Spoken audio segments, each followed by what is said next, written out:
What's up, guys? Welcome back to the Humvee build. Now you can see in the background back there, we do have the body on the frame. Now there's supposed to be some storms coming in this weekend, so I don't know how much I'm going to really get done. We may have to stop this a little short, but let me show you what we have done so far and what we got going and what we're working on this weekend.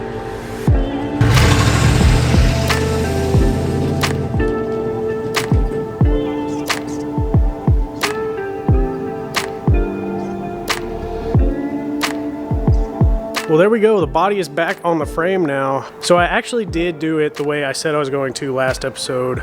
I did push the frame out, put the body on the back of a trailer, went ahead and backed that in, and then used both of the hoists up there to attach to the body, lift it off the trailer, pull that all out, push it back under here, and then just slowly lower it down and line it up. So I ended up putting one hoist kind of in front of the B pillar here, connected it into these bolts.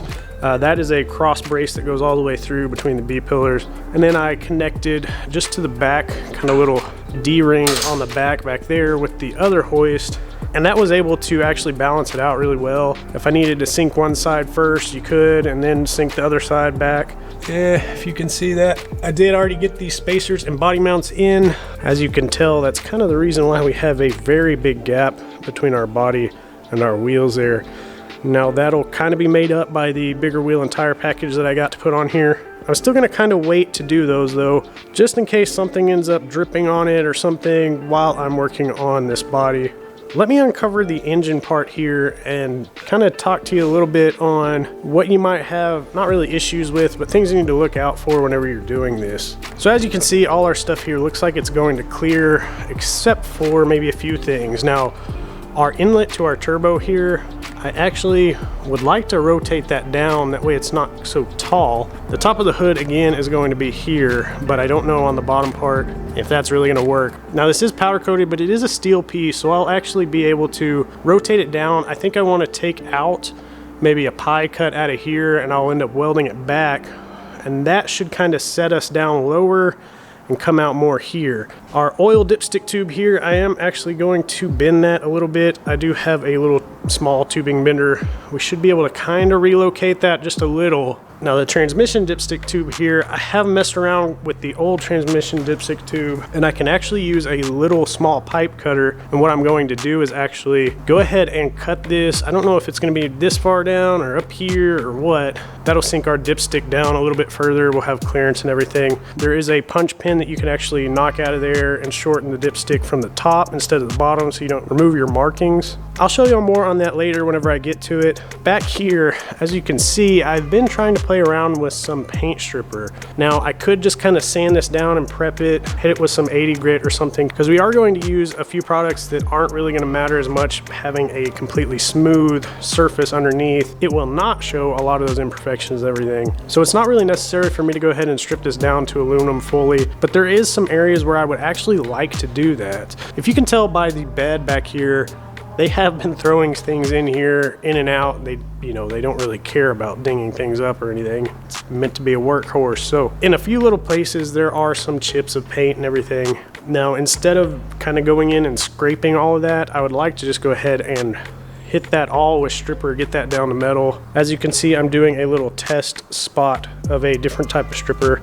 I have tried a lot of different types here. So I have actually given a try to these 4 strippers here, and then this one is the new one I'm trying in this little test patch. Now out of the other 4, the Rust-Oleum aircraft remover stuff actually worked okay. It wasn't great, it didn't make it super easy to peel it off or anything. I actually tried a little test patch up here, and it did try to strip okay. Now it did get to metal in certain places, but it really wasn't very smooth. I did hit this with a little sanding pad afterward just to see if any more would come off. That's pretty much all it did on the first kind of pass, and that sat for 45 minutes to an hour just to try to get it to this state. Now I've heard that the clean strip works really well. So we're gonna give it a try on a little test patch down here. Hopefully it'll work a lot better. If so, I'll probably end up trying to do the whole bed here with that stuff. And most of the other paint spots seem to be pretty good. So any area where it's kind of trying to flake off and everything, I'll probably try to actually strip that area. That way it gets down to fresh metal. I don't have to worry about the paint flaking underneath my new paint. When you're doing this swap, you need to be aware that the doghouse cover you originally had is probably not going to work unless you had the 6.5 turbocharged application. Then maybe it might fit okay, but I know I'm going to end up having to modify it anyways. Now you can see my downpipe is sitting off here.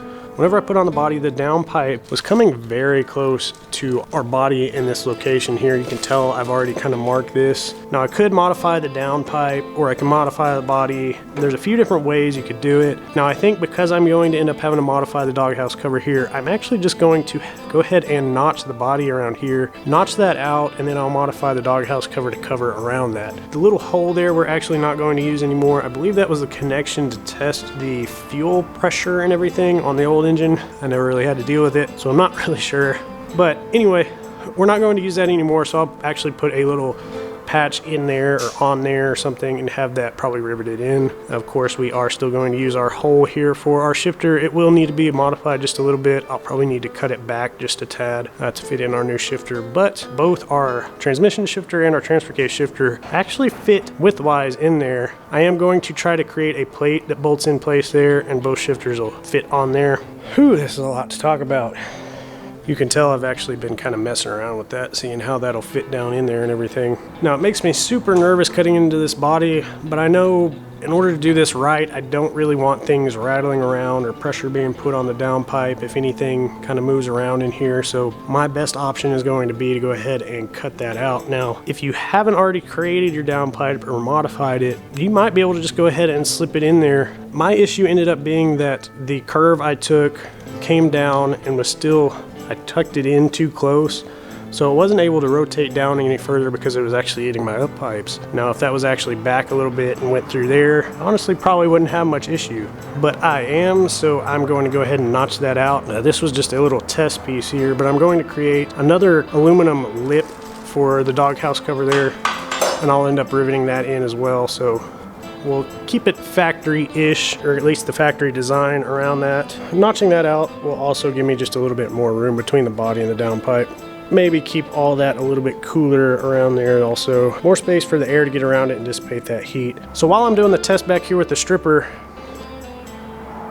the paint remover, I'm going to work up here by cutting that out and doing a test fit again with our downpipe and everything, make sure it is in place. And then the plan is to get a pretty good size kind of angle iron aluminum and go ahead and piece that in, cut it where I need so I can bend it right, and then we'll work on riveting that in place. Once that's done, go ahead and put everything back in place. So I went ahead and created a little patch panel here that's in front of our shift knobs on the driver's side over here.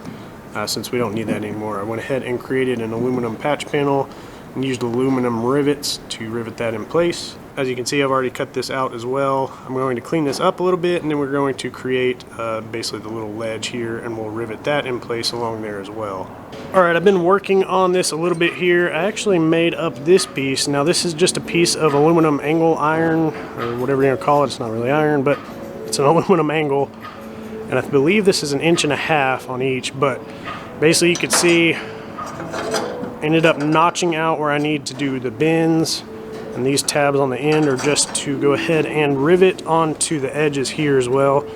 I went ahead and drilled the holes for my rivets on the bed. Now with this, basically it'll go up underneath, slide up in place, and then we will rivet that in place, and then we'll have actually an extra, a little bit higher up lip on this side, which will be good because that way our downpipe has a little bit more protection between it and our doghouse cover. Anyway, so I'm going to get a couple of clamps, clamp this in place, go ahead and drill a couple of rivets wherever I really want to hold it up in place. Then I'll go ahead and one at a time drill out the holes so I can put the rivets in. So you kind of need to do them one at a time so you can make sure that all the rivet holes line up with each other. Now, if you have the little Klinko things that you can slide through and it basically puts tension, it'll hold it in place, then you can kind of go ahead and do them all. But I cannot find any that are this small for the rivet sizes I want to use on this, so I'm going to go ahead and put in a couple of rivets to hold it in place, and then I'll go ahead and do all the other rivets. Alright, so I'm not actually just that good at eyeballing all this in order to get that to fit. I actually did go ahead and use what a lot of people use, just a piece of cardboard. Basically put that up there, notch out where you're gonna need to end up bending. You cannot bend with the 90 degrees, so you're gonna have to notch it in order to bend that. So ended up cutting this out to kind of what I needed. Put this up onto the aluminum piece, went ahead and marked it out, cut it out, and then once you cut it out, you're gonna have to put it up there and actually kind of keep modifying it as you go and stuff. So as you can see, it's not exactly what was on the cardboard piece, but it ended up working. And now we'll go ahead and put this up in there, drill our holes, and put our rivets in.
So I went ahead and cleaned up all the stripper and stuff off here. This is actually after I've already used a little kind of orbital sander here and hit over the top after stripping it. So as you can see, the paint stripper is really not helping a whole lot. There's certain areas it'll come up, and then others it just doesn't even touch it. So most likely we're just going to be using sanders. I'm going to have to be a little bit more careful, wear my respirator at all times and everything, and also try to filter some of the air around me so it doesn't just linger around. But I'm going to save that for a different day, because that is going to be at least a weekend in itself just sanding this down. So I'm not going to worry about that right now. I'm going to worry about modifying some of the things I need to modify now that we got the body back on here. So I actually decided to go ahead and trim the transmission dipstick further back here. Now I am going to have to take the doghouse cover to check it, but that shouldn't be an issue. Also, that means that whenever I do check this, I can go ahead and check the whole back of the engine, make sure nothing's leaking out of anywhere. Just make it a routine to check the back of the engine too. So right along in here is where I'm going to trim this, and I'm just going to use one of these little pipe cutters. Just put it around there and tighten it up, and then just rotate it around. Tighten it, rotate it, tighten it, and rotate it until it ends up popping off there. So I'm going to set y'all down, and I'm going to do this real quick.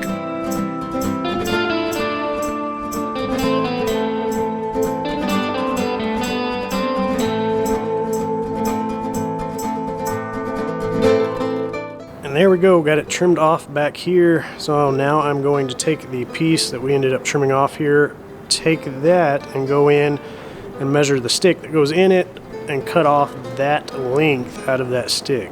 So on our transmission dipstick here, you can tell right here, I went ahead and knocked that pin out. There's a pin right there. It actually is what holds in our little metal piece here. There is a small hole right there. So that ends up slipping into the end of this and then pinned in place. So this is actually going to give us the ability to measure out how much we need to cut off. Go ahead and cut it off, and then we'll re-drill our little pin hole, put that in there and just pin it back in place. So this will be a pretty easy kind of, well, besides trying to drill that tiny little hole, this should be pretty easy on trimming up our transmission dipstick tube. So it's actually the next day now. Whenever I was filming yesterday, my battery ended up dying and I was running out of time, so I just wanted to get this thing knocked out pretty quick so I could show y'all when it was finished here, because I wasn't sure if I was going to get a whole lot of time during the week to get it done. We ended up cutting that off with just a little pipe cutter. Now whenever I did that, I went ahead and actually took this off later because it did kind of leave a little like lip coming in there, and this didn't want to fit back down on there. So I went ahead and removed the tube completely, deburred that inside, then sprayed it all out to make sure it was clean, then put it back in, bolted in place. Now on the actual dipstick, I did end up drilling out this with just a very tiny little drill bit. and used a drill press to try to get it as straight in there as I could without getting it to one side or the other. The first time I drilled it out, it was a little small to get that pin in there, but instead of going up another size that would have made it a little bit too large, I ended up just taking that drill bit and kind of using it to kind of sand the inside of that just a little bit bigger, and then the push pin fit in there fine. So I slid it back up in to our handle and put the pin back in place, and now that is nice and snug and is not coming off there, and that all fits back in place. So now that I got that done, now I can focus on a few other things. Now I got quite a bit to do here, but one major thing I need to do is get this body prepped for some paint. I am going to have to wait for some good days to paint this. We are on and off on some days that are around the 70s, and then the next day may be in the 50s. So I kind of have to plan it out, but really first things first, I need to get the whole thing prepped and ready to go. Now I have received a few questions on the aftermarket heater core that I ended up pulling out of this last episode. That is something I ended up finding to put in here to replace the original,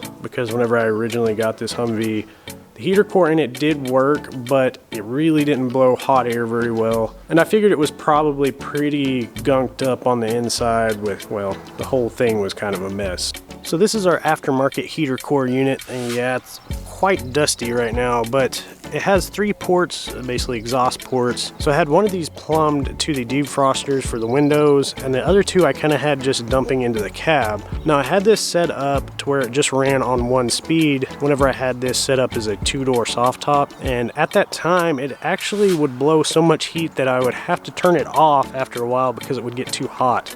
Now I believe this unit was actually meant to be kind of an auxiliary unit for like a bus or a van, but I did find it because it does have the dimensions that I needed. Now I haven't tested it, but it is said to put out 30,000 BTUs worth of heat. Now I don't know if that's true or not, but I do know that it gets very warm.